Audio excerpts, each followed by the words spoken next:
Okay, YouTube, today I'm going to go through how to change spark plugs on the Mustang.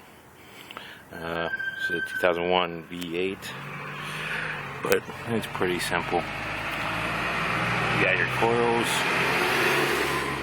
right here, and spark plugs lay underneath them.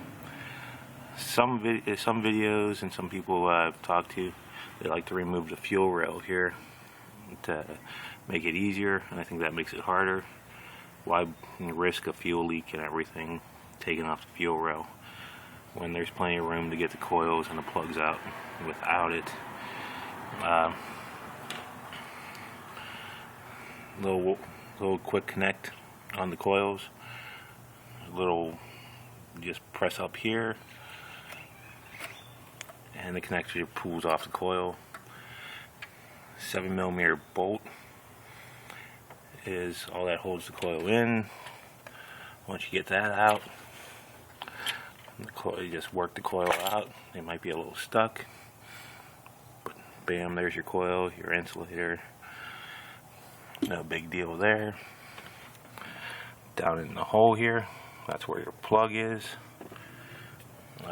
For this, you'll need 5/8 spark plug socket. Because it's so deep down in the hole, you have to have something that will hold that plug. You also need a 7mm, like I said, to take the coil off. And that's about it. Nice and easy. Now this is going to be the same on all 4.6s, 5.4s generally too. So if you have a Crown Vic, F-150, all pretty much the same. The F-150, the back plugs over here are a little harder to get to because the way the cab's designed. That's the driver's side. Passenger side is slightly more difficult just because you got some stuff here. But you know, you take off the intake tube, screw there, toss it aside. You know, the back one here, you know, it's got the fuel feed line going in the way. But still, plenty of room to work. Just the passenger side's going to take a couple minutes longer than the driver's side. And you know, things to remember: because you're working with aluminum, you want the engine to be cold. You know, don't want to strip out the threads. That's a whole nother video. Also, the coils themselves, the manifold that they screw into here, all plastic. So when you're putting everything back together, don't go crazy tightening everything. It is plastic. Like I said, plastic and aluminum all over the place. Don't want to break anything. Now you might have noticed I got one Excel coil.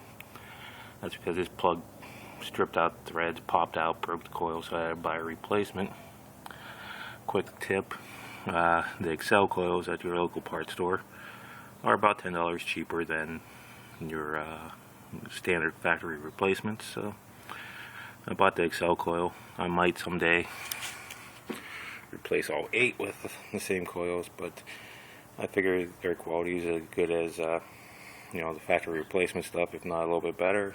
So alright guys, like always, ask any questions, leave any comments, and I'll get back to you. Until next time.